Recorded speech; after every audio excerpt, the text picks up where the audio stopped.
artiste nyonso congolais baza ba imbécile. Na Fally Ipupa c'est un prisonnier, c'est un imbécile. Ferré c'est un imbécile, Wera c'est un imbécile, Kofi c'est un imbécile. Soko olinko katalia bakoko na biso. Pourquoi pasteur yo tango kena kobala, tango bala ki mwasi na opesa kai makasu. Soko ke il lelo place kuti maison René, OK na place au kuti maison René te Bible maison René, au kuta place kuti maison René, il respecte le respect de gens, le respect humain, au kuta voir même banyama balala libanda. Mais soko ye place 15 millions d'églises na Kinshasa, la lisa ata soso libanda na tango soko okuta yi.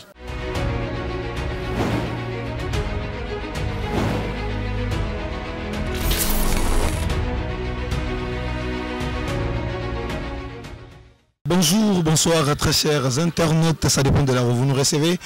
Nous revoici encore dans un autre numéro de votre émission que vous aimez beaucoup, Laissons parler les gens. Alors aujourd'hui, dans Laissons parler les gens, on va parler de l'islam. On va parler de la coutume dans l'islam. Est-ce la coutume c'est la sorcellerie ou la coutume est bien pour ma vie. Alors aujourd'hui je ne serai pas seul, je serai avec mon invité de marque, comme je le dis toujours, je serai avec l'imam Moustapha Toutou. Lui c'est le prédicateur de la nation. Alors très chers abonnés de Congo Tolingana TV, restez branchés parce qu'aujourd'hui on va découvrir si c'est quoi la coutume. Il y a beaucoup plus de confusion. Coutume Zakindoki, coutume Zamalamu. Alors aujourd'hui on va savoir la place de la coutume dans l'islam. Bonjour imam. Mbote na onde konangai F Mbaye à l'international. International, merci beaucoup. Comme je vous avais dit, le long de imam Moustapha Toutou, c'est avec lui qu'on va parler de la coutume dans l'islam. Toyeba coutume na islam ezanini, totaki kolanda coutume na ba église de réveil ndenge to benga rango, tokaki pasteur ndenge a pesaki biso ba définition ya coutume ndenge a monaka coutume selon ye. Alors, toyambi imam Moustapha Toutou. Imam, on va parler de la coutume dans l'islam. On va parler de la coutume dans la vie quotidienne. Coutume na vie na biso ya mikolo nyonso. Na islam, place nini coutume ezali.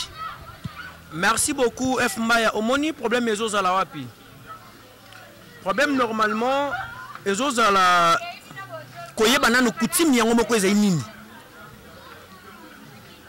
Quand on parle de coutume, tout le monde a beaucoup plus bokoko.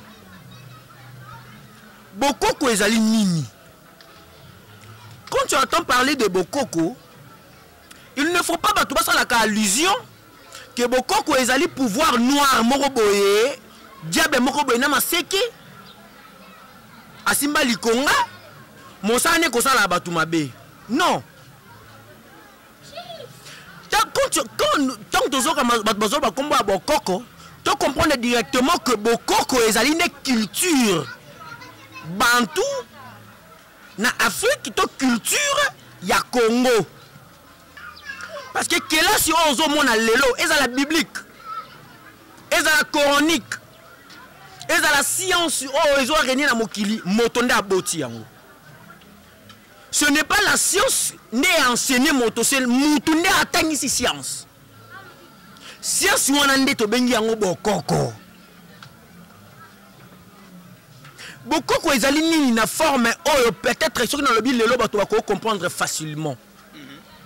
Bokoko ezali lokola neti moto alobi biso na ekolo na biso basi balia kanzombote. Bokoko ezali neti balobi biso na ekolo na biso mwaso ya bali soka bimi libanda akufi. Bokoko na ekolo na en forme ya lelo bokoko zeko yebisa biso avant zo mwasi mwana bato moko boti se bana il faut autorisation et pa ba parents na yi. Bokoko na biso yebisi moto eloko na yo te okoyi kozwa ngote sans autorisation. Bande konanga ba congolais, il faut batika kokosa abino ke bokoko ezali eloko moko boye, c'est un pouvoir négatif, lokuta. Donc si je comprends bien imam. Oui. Coutume parce que lelo neti biso na Congo, coutume sous senga makila imagine. Donc famille moko boye ezawana, ba pesa mwana na bango soit ba pesa ya toleki, pouvoir moko boye coutumier que yende fois gérer la famille. Ce qui a géré famille, likambo e okomela e. Tokena bande na biso baluba. balobi soki mwasi oyo abali abimi na mobali mususu na ndako na ya libala soki mobali wana aye na ndako wana akokufa est-ce que bokoko et comme tina niveau ya kosenga makila na ndenge nini mende konanga enseignement zoloba eza mundele nda yebisi wango eza na ekolo ata moko te accepta kindoki eza na ekolo ata moko te senga makila so tangelinga komba ekolo wana devant l'écran par rapport à mon niveau non kabelo $50 devant l'écran tangelanga ekolo moko quand tu entends parler de Tibaou les Tibaou voilà les Tibaou ndeko nanga Tibaou ezali nini bokoko ya baluba mwasi aza reine bokoko ya bayaka mwasi aza reine c'est-à-dire reine azaka touchable pas n'importe qui te nde balobi mwasi oyo esi ya bali elle n'a pas le droit ya okende ko coucher na mobali mususu d'ailleurs c'est biblique et coranique Bible epekisi mwasi a triché mobali corrompe également c'est-à-dire balandika nde bokoko yango wana et c'est ce que les gens ne comprennent pas tant que mwasi a commettre erreur tant que mwasi a commettre faute ou a péché parmi les grands péchés on est ko boma mokili parmi les grands péchés bomi mokili ezali parce que mwasi abota makana 5 soni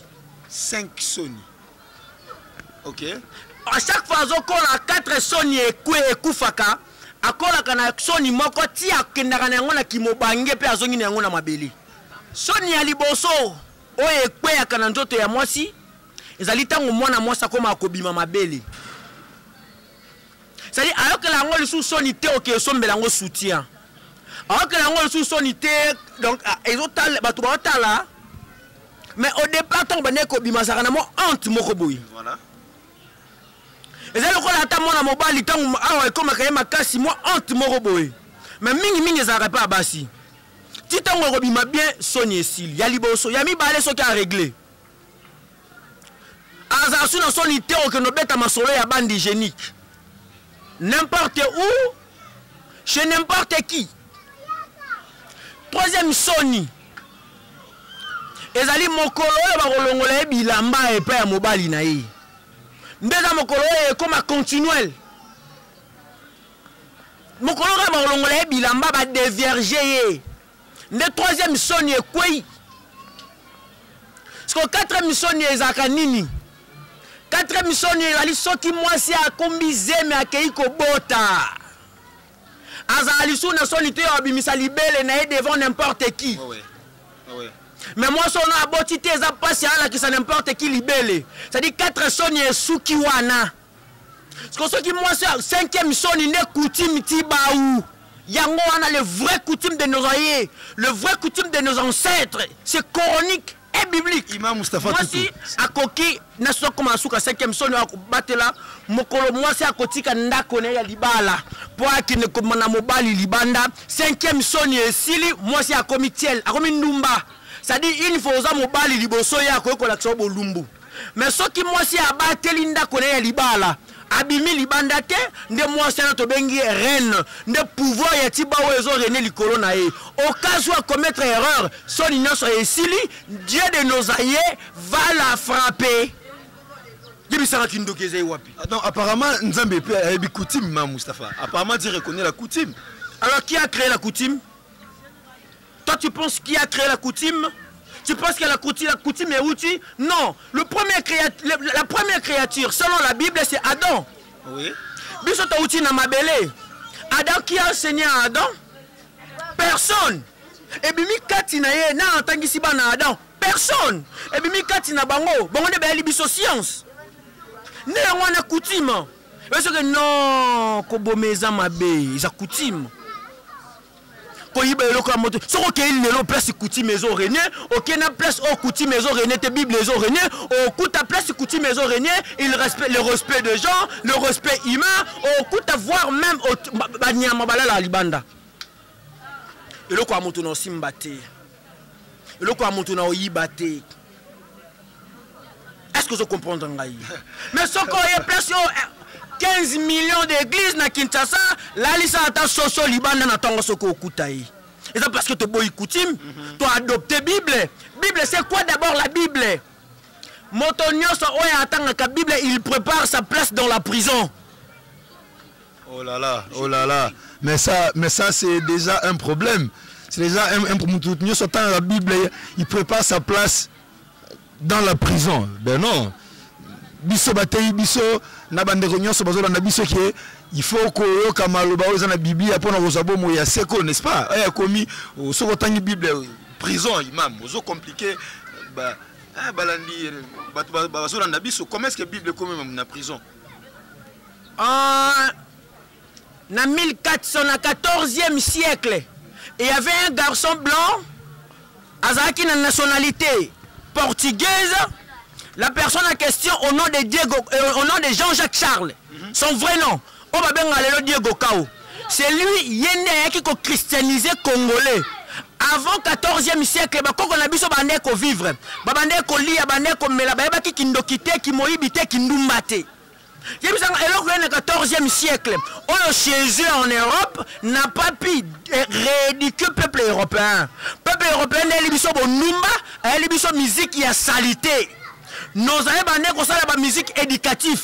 Musique moi na balusi masoko et pas babocha ningisarayango ça honte. Et la musique Diego Kawa elibiso au nom de la Bible.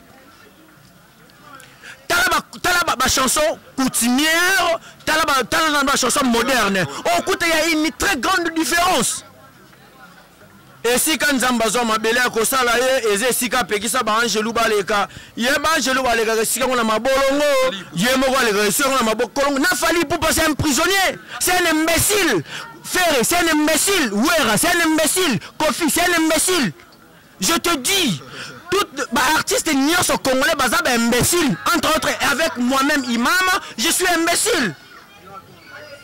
Parce que ceux qui font Razaki conscient, Alinga comprend que mon pays va mal parce qu'on avait adopté la culture étrangère. On avait accepté et notre on dit que notre n'a pas pasteur premier chrétien congolais Zainani. Alors il au moins la mission n'a pas de réponse. Est-ce que le premier chrétien congolais a accepté le christianisme? Toi boya kango. Alinga ngote. Lelo imam Moustapha Toutou. Pourquoi alors tangu et comment que mutu à côté na coutume? Parce que tant basambela mutu azana coutume atanga comme nzambe te.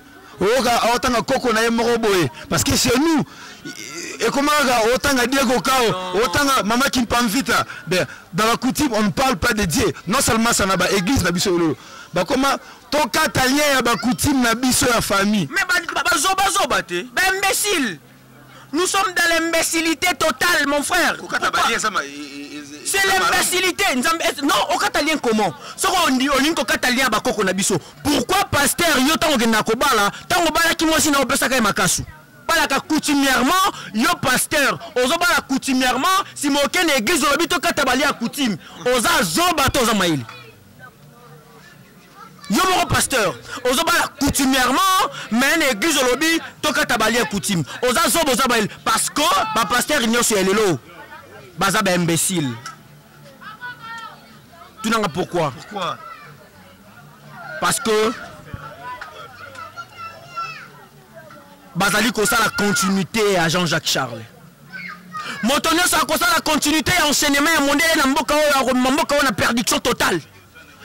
Premier chrétien congolais, comme on a roi Ndingankuvu.